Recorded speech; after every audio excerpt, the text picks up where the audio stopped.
أنفسنا ومن سيئات أعمالنا من يهده الله فلا مضل له ومن يضلله فلا هادي له أشهد أن لا إله إلا الله وحده لا شريك له وأشهد أن محمدا عبده ورسوله أما بعد Ikhwatal iman, azza Allah wa iyyakum.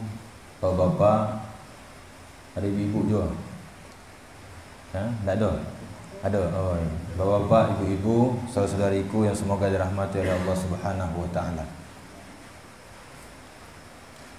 Tidak ada kata-kata yang paling indah yang mampu kita ucapkan dan ucapan tersebut keluar daripada lisan kita untuk mengawali pertemuan kita di malam hari ini, melainkan kata-kata memuji dan bersyukur akan nikmat yang telah diberikan oleh Allah Subhanahu wa taala kepada kita semua.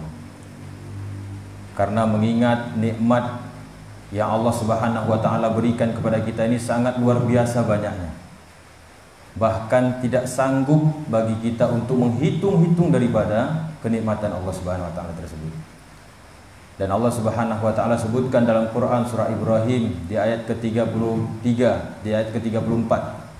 Allah Subhanahu wa taala berfirman, "Wa in ta'uddu ni'matallahi la tuhsuha." Sekiranya kalau engkau menghitung-hitung daripada nikmatku, kata Allah, maka sungguh engkau tidak akan pernah sanggup untuk menghitungnya.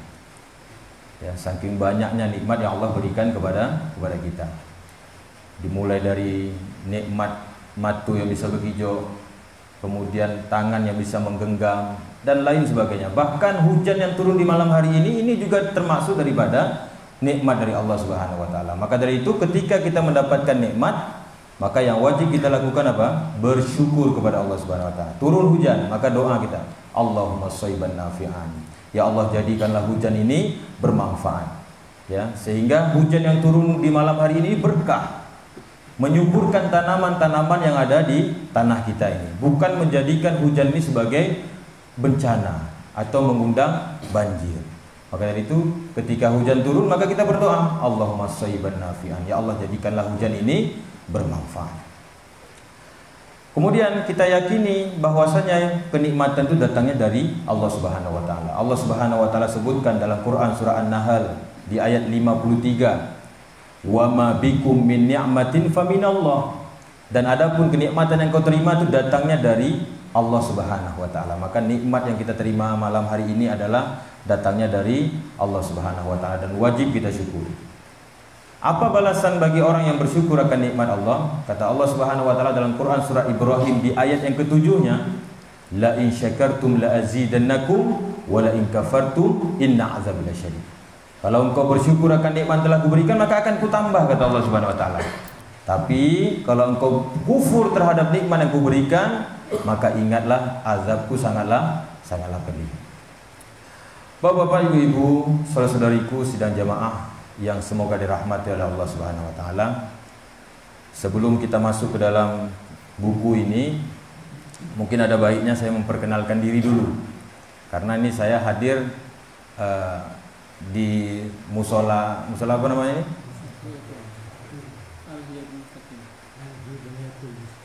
Itu dia, Al-Hiyatul Mustaqim ya. Jadi mungkin banyak dari para jamaah yang belum kenal. Jadi perkenalkan, nama saya adalah Supardi Ahmad. Ambo sebenarnya orang sama dua juga. Nenek ambo orang Kampung Madat, Nek Koriah. Hanya saja kami pindah ke Melabu. Lama di Melabu, tsunami 2004 baru pindah ke tempat tuan beliau. Nah, seperti itu. Jadi itu saja perkenalan. Artinya yang mengecek di muka bukan orang lain. Ya, artinya ambo mengecek di hadapan bapak-bapakku adalah seperti seorang anak yang sedang berbicara kepada sanak-sanaknya, kepada bapak-bapaknya, kepada ibu-ibunya, seperti itu ya. Jadi bapak-bapak, ibu-ibu yang semoga dirahmati oleh Allah Subhanahu wa taala, di malam hari kita akan memulai, yaitu mengkaji sebuah buku yang ditulis oleh seorang ustadz yang masya Allah untuk keilmuannya tidak diragukan lagi. Ustadz tersebut bernama Ustadz Aminur Bait. Ya, beliau aktif mengisi di Yufid TV dan di beberapa TV lainnya. Judul buku tersebut adalah Tafsir Salat. Ya. Tafsir solat, memahami makna gerakan dan juga bacaan di dalam solat. Dan buku ini sangat luar biasa. Manga Bokecek sangat luar biasa karena semua pertanyaan kita terkait tentang solat itu dijawab melalui buku ini. Ya kan? Mungkin selama ini kita solat seperti biasa saja.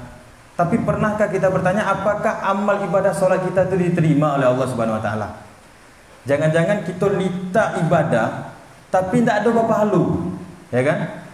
Kita lita beribadah solat, ya kan? Meruku, sujud, tapi tiba-tiba ketika dicek amal ibadah kita itu pahalanya di hari akhirat tidak ada, kosong. Nah, wah, ada orang solat tidak dapat pahala, ada. Orang solat tidak dapat pahala itu ada. Bahkan orang solat pun dikatakan celaka, ya kan? Orang solat celaka ada nggak? Ada. Fawailul lil musallin, maka celakalah orang-orang solat. Siapa orang solat yang dikatakan celaka ini? Alladzina hum an salatihim sahun, yaitu orang yang solat tapi dia melalaikan solat. Ini solat juga, tapi solatnya diakhirkan. Nonton sinetron dulu ya kan, ditunggu iklan baru solat atau nonton bola dulu habis bola baru solat atau dia bekerja dulu, selesai bekerja baru dia solat. Padahal solat itu paling utama yang harus kita lakukan. Ketika waktu sholat itu masuk, maka tinggalkan segala sesuatu aktivitas kita menuju kita kepada sholat. Nah, orang yang melalaikan sholat maka dikatakan celaka. Lalu apa ada orang yang sholat tidak diterima sholat ibadah sholatnya? Ada. Ketika dia tidak memperhatikan hak-hak di dalam sholatnya. Misalkan apa? Kekhusyukan dalam sholat, kemudian tumak ninahnya dalam sholat, ya kan? Ada beberapa tahun yang lalu kita dengar waktu bulan Ramadan orang sholat tercepat, sholat tarawih 7 menit. Nah, kira-kira ba'a tuh caranya sholat tuh. Ya, kalau anak muda yang ikut mungkin bisa lah ikut kan. Tapi kalau bapak-bapak yang lah tua ba'a tuh kira-kira. Ndak patah pinggangnya tuh kan. Apa lagu ayam matu makanan tuh. Nah, secara bacaan saja itu sudah tidak benar. Bagaimana dengan gerakannya tidak disertai dengan tumaninah? Tentunya sholat demikian itu tidak pernah dicontohkan oleh Nabi kita Muhammad SAW. Nah, inilah. Makanya tak heran kita nanti di hari akhirat akan ada suatu kaum dia protes di hadapan Allah Subhanahu Wa Taala. Dia ahli ibadah di atas dunia ini. Ahli ibadahnya rajin ibadah, rajin sholat, rajin melakukan amal ibadah. Tapi dia diazab di hari akhirat. Akhirnya protes dia. Ya Allah, mengapa engkau azab kami di hari ini sedangkan kami adalah ahli ibadah di dunia. Di masa dunia kami adalah orang yang ahli ibadah. Kata Allah Subhanahu Wa Taala, sesungguhnya kalian diazab itu bukan karena kalian rajin sholat, bukan karena rajin ibadah, bukan. Tapi kalian diazab oleh Allah hari ini adalah karena kalian menyelisihi sunnah daripada nabi-nabi kalian. Nabi mengajarkan seperti ini, kalian kerjakan seperti ini. Padahal Nabi itu adalah utusan Allah, ya kan? Sebagai pedoman hidup kita. Kalau kita mau amal ibadah kita diterima oleh Allah, maka ikuti bagaimana cara Nabi ibadah. Nah, itu saja kuncinya. Kalau kita mau amal ibadah yang kita lakukan di atas muka bumi ini diterima oleh Allah Subhanahu Wa Taala, maka lakukan apa yang dikerjakan oleh Nabi SAW. Karena Nabi itu adalah petunjuk hidup bagi kita. Allah Subhanahu Wa Taala berfirman dalam Al-Quran surah Al-Muzammil ayat 15 sampai dengan 16. Inna arsalna ilaikum rasulan syahidan alaikum kama arsalna ila fir'auna rasulah. Sesungguhnya kami utus kepada kalian seorang rasul. Jadi setiap umat itu Allah utus rasul. Ya, di zaman kita diutus Nabi Muhammad SAW. Di zaman Fir'aun itu diutus apa? Nabi Musa AS. Kama arsalna ila fir'auna rasulah. Sebagaimana kami utus kepada Fir'aun seorang rasul, yaitu Nabi Musa. Maka kedudukan Nabi di sini adalah sebagai apa? Syahidan, sebagai saksi, sebagai petunjuk bagi kita. Kalau kita beribadah sesuai dengan apa yang dicontohkan oleh Nabi, beribadah sesuai dengan apa yang dicontohkan oleh Nabi, maka diterimalah amal ibadah kita oleh Allah Subhanahu Wa Taala. Namun ketika amal ibadah kita berselisih dengan Nabi, disitulah kita akan diazab oleh Allah Subhanahu Wa Taala. Sebagaimana Fir'aun ketika diutus oleh Allah Nabi Musa, bukannya diikuti, malah dia celah, malah dia celakakan. Apa kata Allah Subhanahu Wa Taala di ayat yang selanjutnya? Fa'asa fir'auna rasula fa'akhadnahu akza wabila. Maka sungguh Fir'aun mendurhakai Nabi yang telah diturunkan oleh Allah Subhanahu Wa Taala kepadanya, maka Allah azab Fir'aun ini dengan azab yang sepedih-pedihnya. Nah, maka dari itu Bapak-bapak, Ibu-ibu yang semoga dirahmati Allah Subhanahu wa taala, kita akan mengawali kajian tafsir salat, ya, yaitu memahami makna gerakan dan juga bacaan dalam salat ini. Tujuannya adalah agar kita bisa menjadikan amal ibadah kita diterima oleh Allah Subhanahu wa taala. Kita kan tidak mau amal ibadah yang kita lakukan ini sia-sia, seperti orang yang melemparkan pasir ke bambu.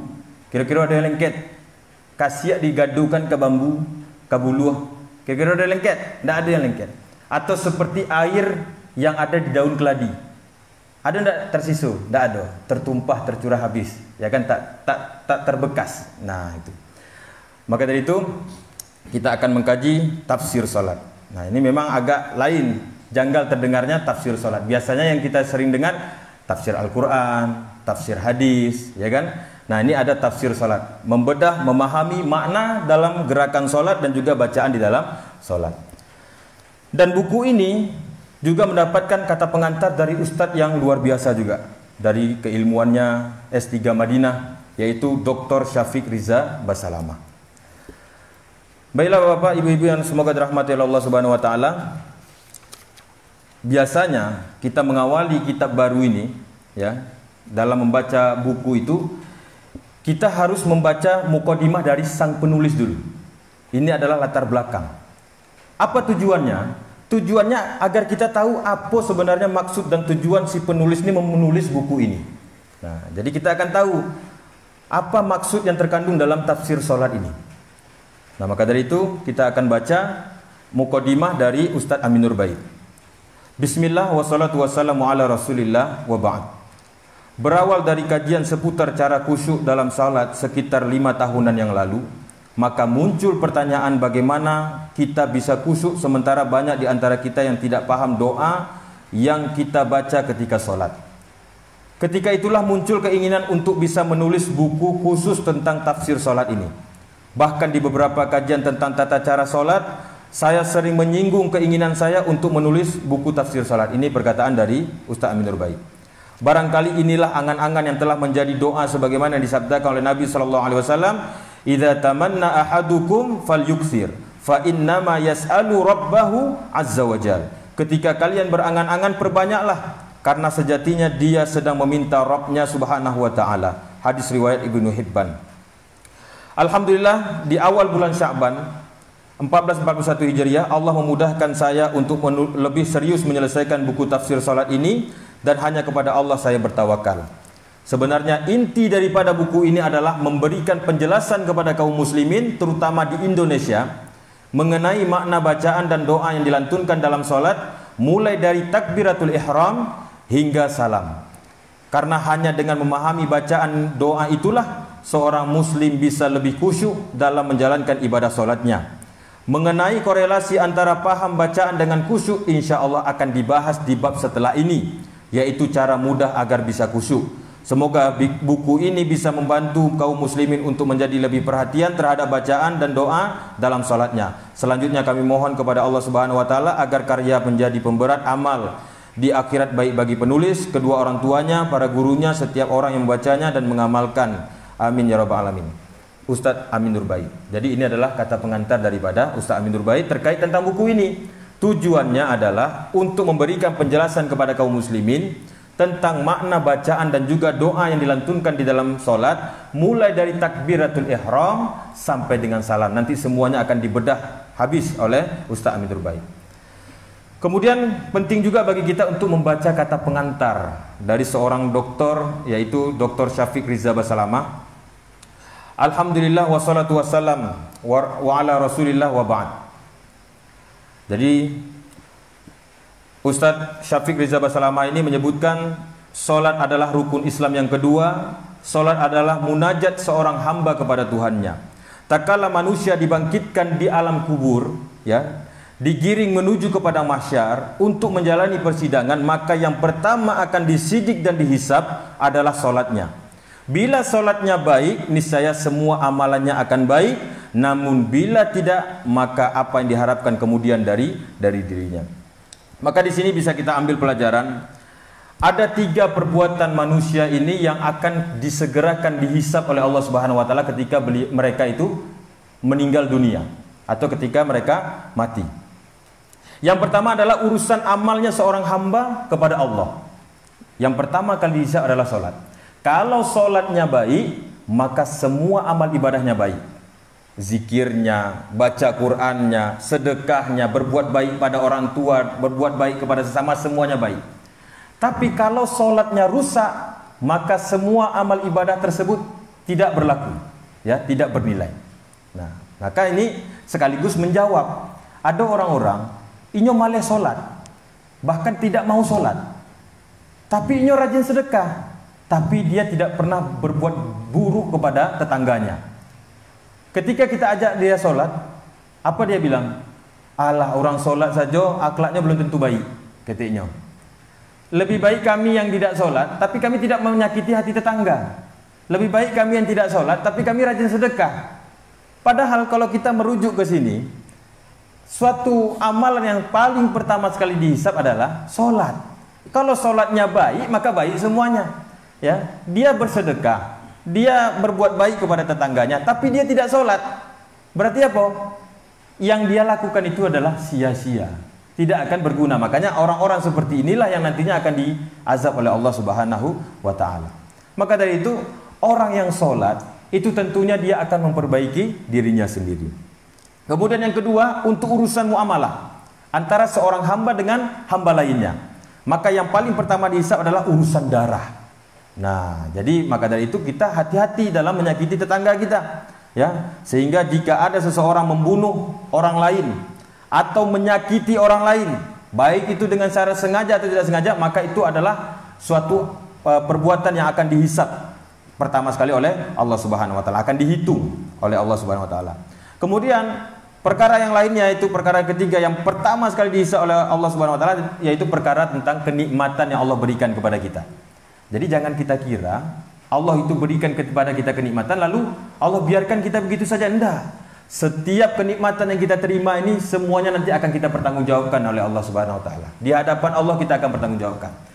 Kalian dulu dikasih kesehatan, kemana kalian buat kesehatan itu? Apa kalian pergi untuk hal yang sia-sia atau kalian lakukan ibadah? Ada orang ketikanya sakit baru teringat ibadah. Cubulah ambo sehat, pasti ambo akan ibadah. Waktunya sehat tidak ada ibadahnya, ya. Pai main bola, pai manganyi, ya, pai maghrib, pulang subuh, sholat pun tidak. Nah, padahal Allah Subhanahu wa Ta'ala itu akan menanyakan setiap kenikmatan-kenikmatan yang Allah berikan kepadanya. Bahkan yang paling pertama sekali nanti akan ditanya itu terkait tentang air dingin atau air jernih yang Allah berikan kepada kita. Nah, itu akan ditanya oleh Allah Subhanahu wa Ta'ala. Allah berikan kepada kita air yang sangat luar biasa, bersih, jernih. Cakap ambil uduk di situ, bersih, jernih. Itu nanti akan ditanya oleh Allah Subhanahu wa Ta'ala. Ya, air yang kita minum, air yang kita gunakan untuk bersuci itu akan ditanyakan oleh Allah Subhanahu wa Ta'ala. Kemudian setelah itu baru ditanya yang lain-lainnya. Nah, terkait tentang kesehatan dan lain sebagainya. Kemudian Ustaz Syafi'i Riza Basalamah juga melanjutkan, Rasulullah SAW menjelaskan bahwa ada orang yang sholat namun yang didapat olehnya hanya setengahnya. Ada yang lebih, ada juga yang kurang daripada itu. Bahkan ada orang yang tidak mendapatkan pahala apapun. Bukankah merugi sekali tak kala telah bekerja dan juga bersusah payah namun tidak mendapatkan apa-apa? Tentu jawabannya adalah mereka itu sangat rugi sekali, ya. Kenapa mereka sangat rugi sekali? Mereka sudah capek-capek beribadah, mereka sudah capek-capek lelah dia bangun tengah malam, dia beribadah, tapi amal ibadahnya tidak diterima oleh Allah Subhanahu wa Ta'ala. Amal ibadahnya hilang, rusak. Maka tentunya ini sangat merugi sekali, ya. Namun ada juga orang-orang yang tidak merasa rugi, ya. Ketika ada seseorang itu dia sholat asal-asalan, tapi dia tidak merasa ibadahnya itu rugi. Nah, apa yang menyebabkan dia tidak merasakan kerugian tersebut? Maka ini ada jawabannya ini adalah konsekuensi iman. Tergantung iman seseorang tersebut. Kalau dia beriman kepada Allah Subhanahu wa Ta'ala, beriman terhadap hari akhir, dia yakini bahwasanya akan ada hari akhir setelah kematian, dan di saat itu akan dihisap semua amal ibadah dia, pasti dia akan merasakan kerugian tersebut. Ya, maka betapa berharganya pahala tersebut, maka dia akan merasa sangat rugi. dia gagal dalam mendapatkan pahala tersebut. Dia sudah lelah, ya, dia tahan kantuknya, dia tahan capeknya untuk beribadah, namun amal ibadahnya tidak diterima oleh Allah Subhanahu wa taala. Namun kalau dia tidak beriman kepada Allah Subhanahu wa taala, ya, dia tidak akan merasakan kerugian. Namun ketika dia beriman kepada Allah Subhanahu wa taala, dia akan merasakan, oh, amal ibadah saya ini ternyata berkurang. Saya ini merasakan kerugian. Nah, maka dia akan merasakan rugi. Nah, misalnya sesuatu hal yang tampak dilihat. Ya, kalau tadi wajar orang misalkan mengatakan, oh, saya tidak merasa rugi karena yang namanya pahala itu kan belum ditampakkan. Bukan tidak tampak, tapi belum ditampakkan oleh Allah Subhanahu wa taala. Seandainya pahala itu ditampakkan, maka manusia ini akan menangis melihat, waduh, saya sudah banyak beribadah tapi ternyata segini amal ibadah saya, pahala saya. Nah, sebaliknya kalau seseorang itu, ya, melihat hal-hal dunia ini, maka mereka akan mudah bersedih ketika apa? Mengalami kerugian. Kenapa kok bisa mereka bersedih? Karena itu adalah hal yang tampak. Ya, misalkan dalam hal keuntungan berbisnis atau dalam hal jual beli, ketika mereka mengalami kerugian, pasti mereka merasakan apa? Sedih, ya kan? Merasakan stres. Kenapa? Karena itu terlihat. Namun kalau yang amal pahala ibadah ini tidak terlihat. Nah, kemudian terkadang juga kita sedih melihat ada orang kehilangan dunianya padahal jumlahnya itu sangat kecil kalau dibandingkan dengan akhirat, ya. Kalau dibandingkan dalam hal dunia itu sangat kecil sekali. Kalau dibandingkan dengan akhirat, maka itu tidak ada sebandingnya. Misalkan kehilangan duit 100.000, kehilangan uang 200.000, maka dia akan stres, akan menangis, dia akan merasa merugi dia. Padahal yang hilang itu adalah sebagian kecil dari hal dunia. Tapi dia tidak pernah menangisi atau tidak pernah stres, tidak pernah mengkhawatirkan ketika pahala-pahala dia hilang begitu saja. Nah, maka dari itu ini perlu kita untuk mengevaluasi dalam diri kita. Ketika kita beribadah, sering-sering tanya ke dalam diri kita ini, apakah ibadah ambo kau diterima oleh Allah Subhanahu wa taala atau tidak? Ya, jangan-jangan ambo lalita ibadah tapi amal ibadah ambo itu tidak bernilai pahala. Kemudian buku apa rahasianya agar sholat terasa ringan dan juga menyenangkan serta diterima oleh Allah Subhanahu wa taala?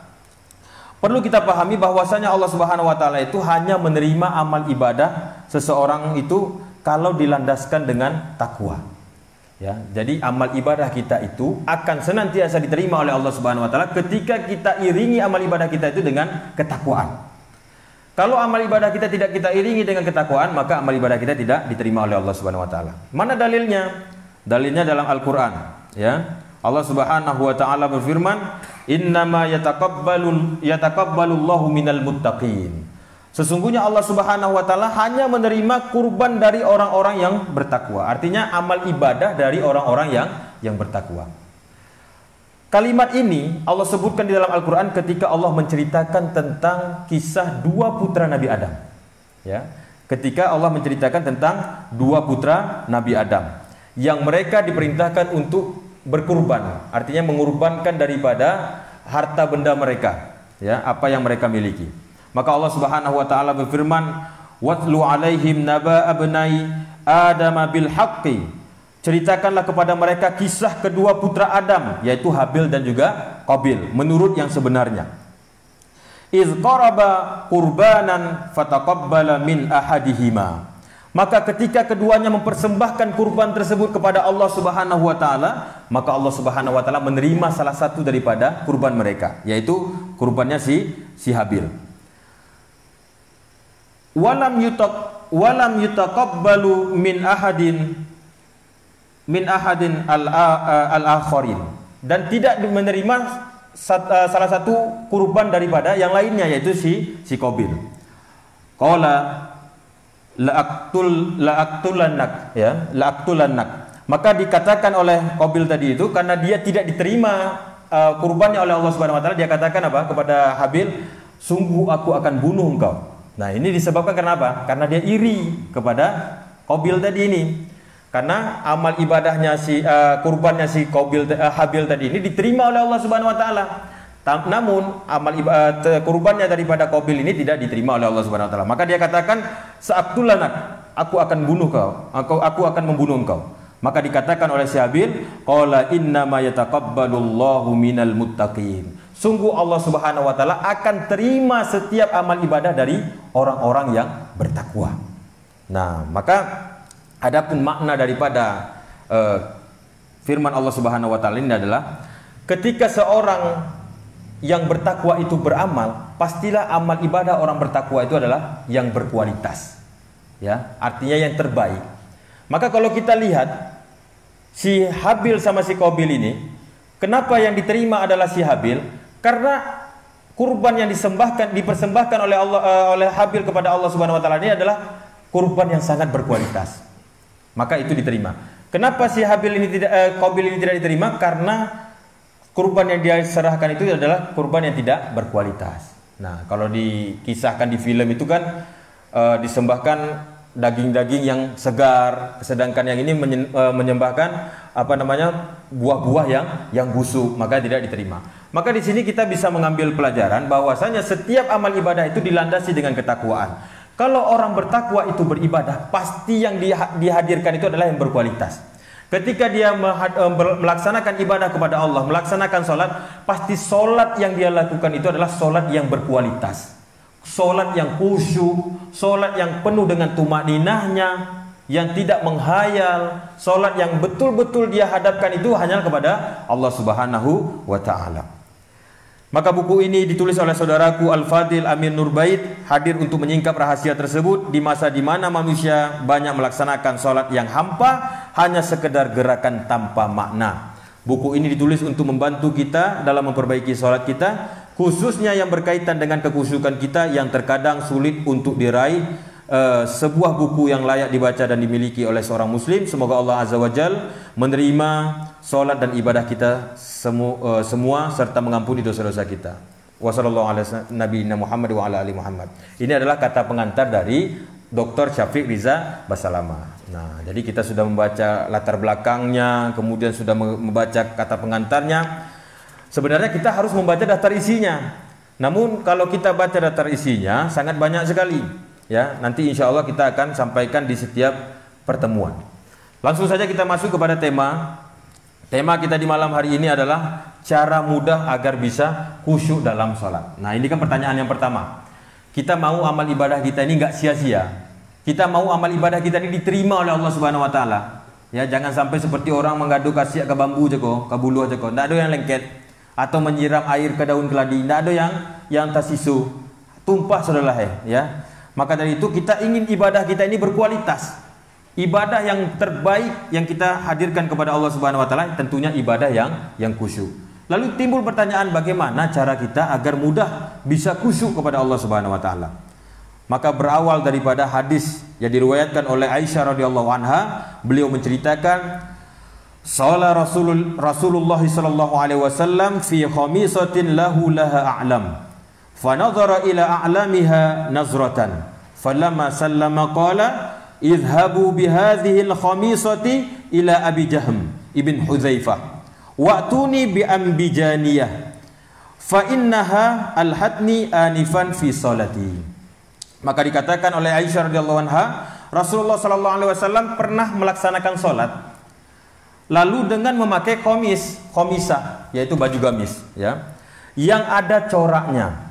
Lalu beliau melihat ke corak itu, ketika beliau salam, beliau bersabda, antarkan khomisah ini kepada Abu Jaham bin Huzaifah dan bawakan untukku kain ambijaniyah ya. Ambijaniyah ini milik Abu Jaham.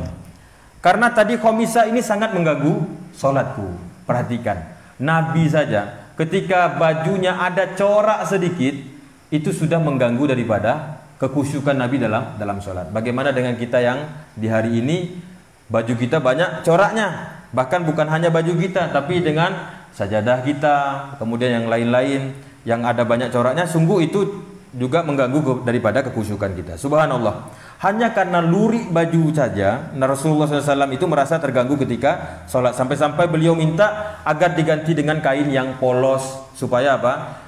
Tidak mengganggu daripada kekhusyukan beliau dalam sholat.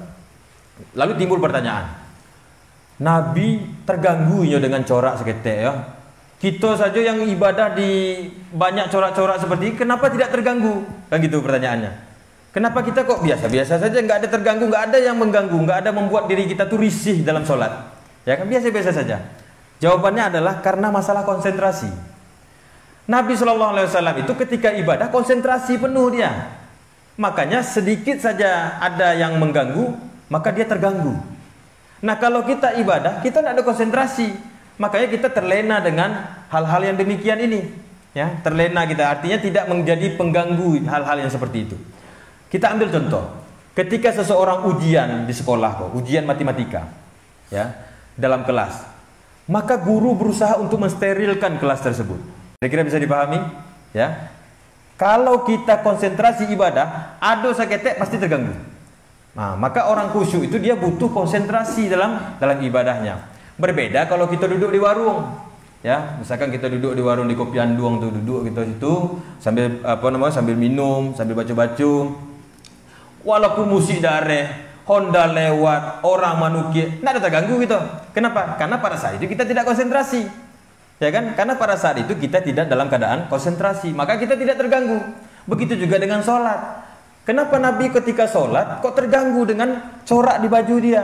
Karena Nabi konsentrasi dia sholat. Dia meyakini, oh ambu sedang sholat, ambu sedang menghadap Allah. Ya, apa saja yang saya hadirkan ini, apa saja yang saya persembahkan, sujud saya itu hanya kepada Allah. Makanya tidak ada satu apapun yang mengganggu saya. Ketika ada gangguan sedikit, Nabi risih. Karena konsentrasi dia ibadah. Nah, sedangkan kita biasa saja. Ya, makanya kita ini banyak terjebak dalam rutinitas. Ya, rutinitas kehidupan kita nih. Misalkan sholat itu hanya sebagai kewajiban saja. Nah, jadi sholat itu hanya sebagai kewajiban. Ketika azan, datang ke masjid sholat. Selesai sholat, assalamualaikum, assalamualaikum, Allah selesai. Oh, Allah selesai kewajiban. Hanya itu saja. Tapi kita tidak pernah mempertanyakan sejauh mana dampak daripada ibadah itu kepada diri kita. Apakah ibadah itu diterima, ataukah sholat kita itu sudah benar? Nah, tidak pernah kita tanyakan.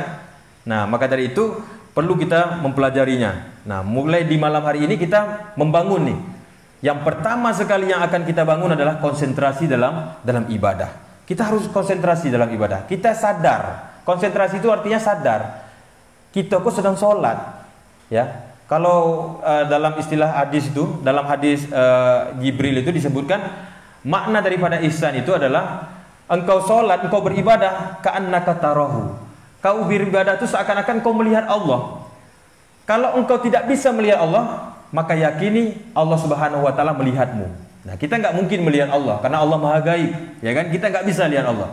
Tapi kita yakin bahwasanya Allah melihat kita. Itulah sifat muraqabah. Muraqabah itu adalah merasa diawasi oleh Allah Subhanahu wa taala. Merasa kita ini diawasi oleh Allah Subhanahu wa taala, maka dari itu kita beribadah dengan cara yang terbaik. Dengan cara apa?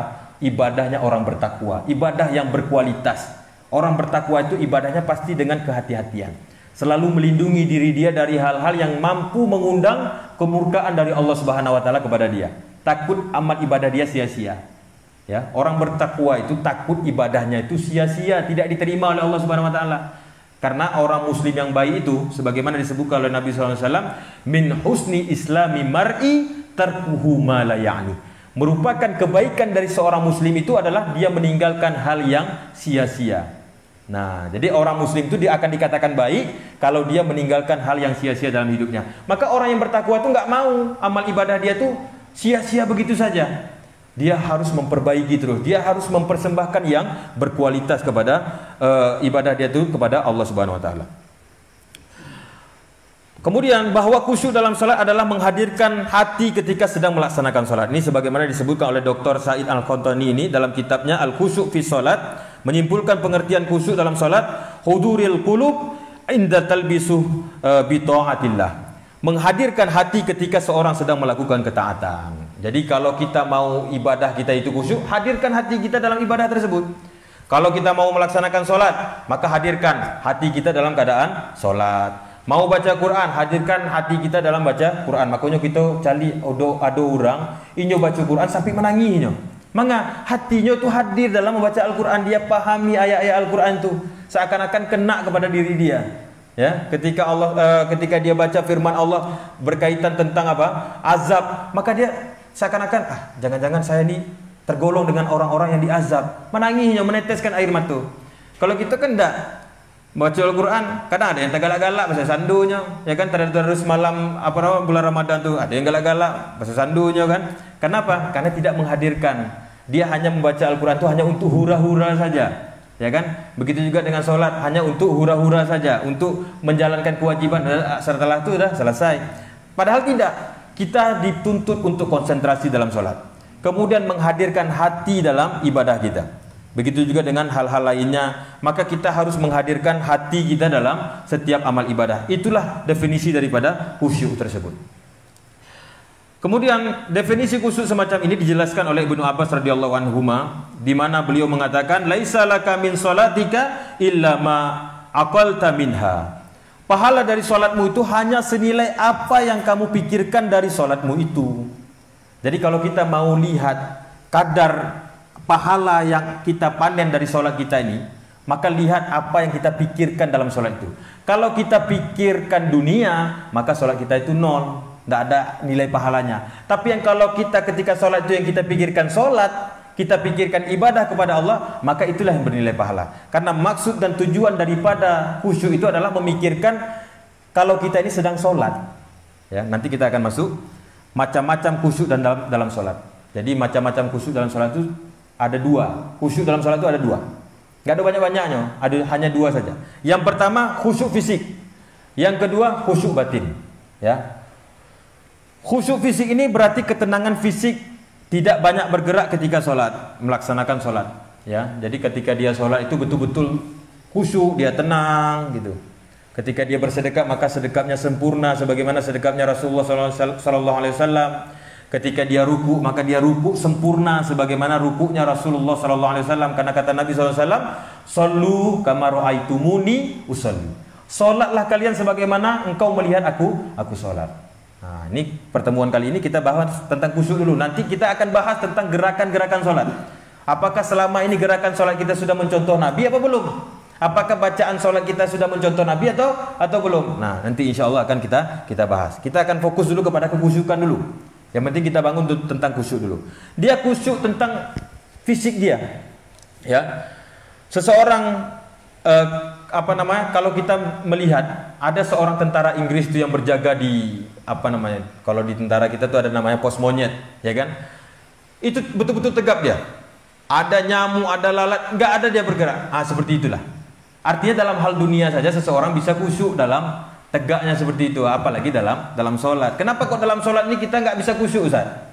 Karena musuh kita syaitan.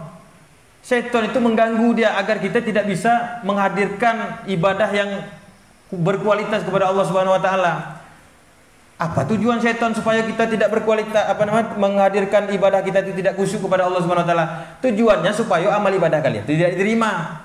Kalau tidak diterima, berarti sampai kalian neraka, jadi kawan ambo, kerja setan ceko. Nah, jadi itulah. Maka dari itu, kenapa kita tidak bisa khusyuk? Karena lawan kita adalah syaitan. Enggak ada nampak, dia bisikan.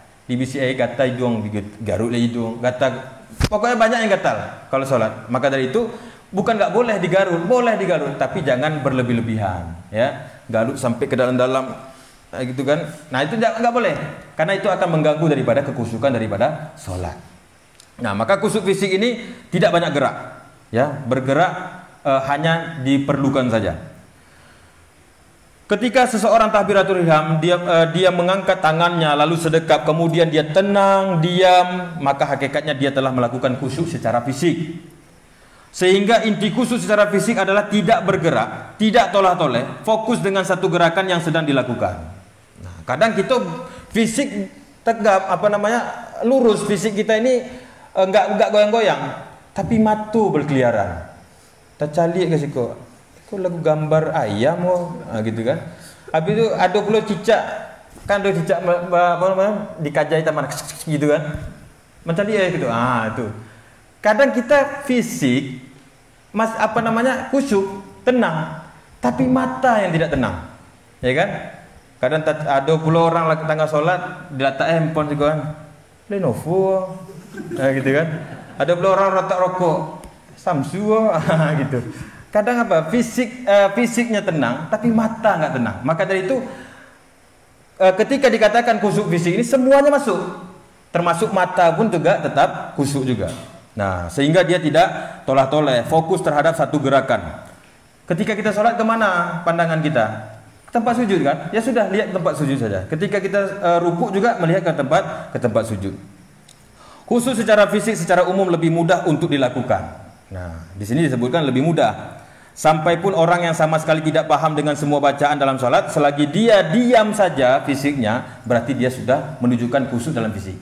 Berarti mudah ya, khusyuk dalam fisik itu mudah. Tinggal kita ingat aja, jangan banyak gerak, lihat ke dalam ke tempat sujud, itu sudah khusyuk dalam fisik. Berarti ada satu lagi nih yang harus kita perbaiki, yaitu apa? Khusyuk dalam batin. Ya, khusyuk dalam batin. Khusyuk batin berarti batinnya itu fokus memikirkan isi sholat. Tidak berkeliaran, tidak berlarian, tidak memikirkan selain sholat yang sedang dia kejarkan, ya, dia kerjakan. Bisa jadi ada orang yang sholatnya itu, fisiknya itu diam di masjid, namun hatinya itu udah sampai kemana-mana, deraun, ya kan?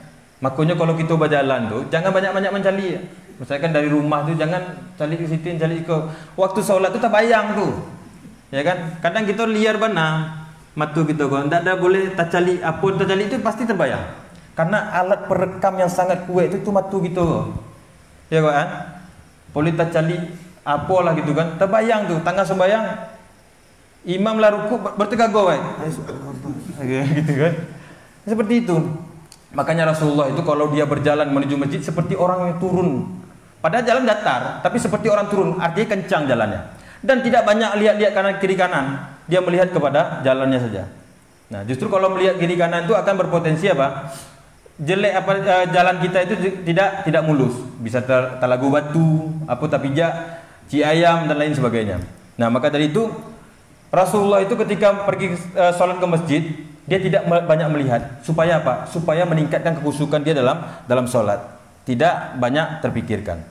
Nah, terkadang seseorang itu fisiknya tenang, tapi fisiknya sholat, tapi hatinya itu terpikirkan macam-macam, ya. Apalagi kalau dia orangnya memang aktif, pergi ke warung dan lain sebagainya. Lazan, sebentar, memang ini pembukaan ya. Insya Allah, karena ini lama di latar belakang tadi. Insya Allah kedepannya nanti kita fokuskan lagi. Nah, kita habiskan sedikit lagi ya. Jadi khusyuk batin ya. Jadi karena itulah khusyuk batin ini lebih susah dibandingkan khusyuk fisik. Karena umumnya batin lebih susah untuk dikendalikan. Kalau fisik aku kan bisa, gatal tangan, tertahan aja kok, ya kan? Tapi kalau batin juga, tapi ke situ, taruh kita mengarahkan kok. Nanti akan dibahas di sini. Bagaimana cara kita mengarahkan batin kita, ya?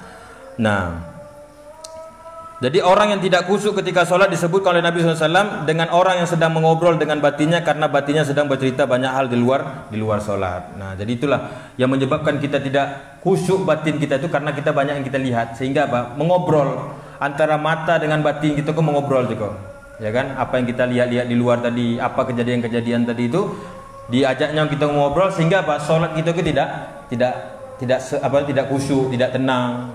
Nah, sehingga imam baca apapun kita tidak paham, tidak mengerti surah apa baca. Ketika imam salah baru nyata gagal, baru tahu baca apa aku cakap surah apa kok gitu kan. Ada juga orang sholat, ketika dia sholat gitu kan. Ketika salam dia baru tahu dia kalau dia sedang sholat. Ketika assalamualaikum, sholat nunggu cukup, gitu. Jadi demikian bapak-bapak, ibu-ibu yang semoga dirahmati oleh Allah Subhanahu Wa Taala. Ini hanya pembuka saja pak. Ya, malam ini kita membahas tentang khusyuk dalam sholat. Kita sudah dapat tadi yang pertama harus konsentrasi sholat. Nanti kita amalkan nih, konsentrasi, hadirkan hati, ikhlas karena Allah Subhanahu Wa Taala. Yakini bahwa Allah melihat kita dalam keadaan sholat. Kemudian khusyuk fisik. Ya, tidak banyak gerak, tidak banyak toleh-toleh, kemudian khusyuk batin, tidak memikirkan banyak-banyak, tidak memikirkan macam-macam, yakin hati kita ini, batin kita ini ibadah kepada Allah. Kami sedang dalam keadaan sholat, ya, beribadah kepada Allah Subhanahu Wa Taala. Semoga yang singkat ini dapat bermanfaat bagi kita bersama, dan semoga Allah berikan kita kesehatan untuk bertemu di pertemuan selanjutnya. Aku qouli hadza wa astaghfirullah li wa lakum.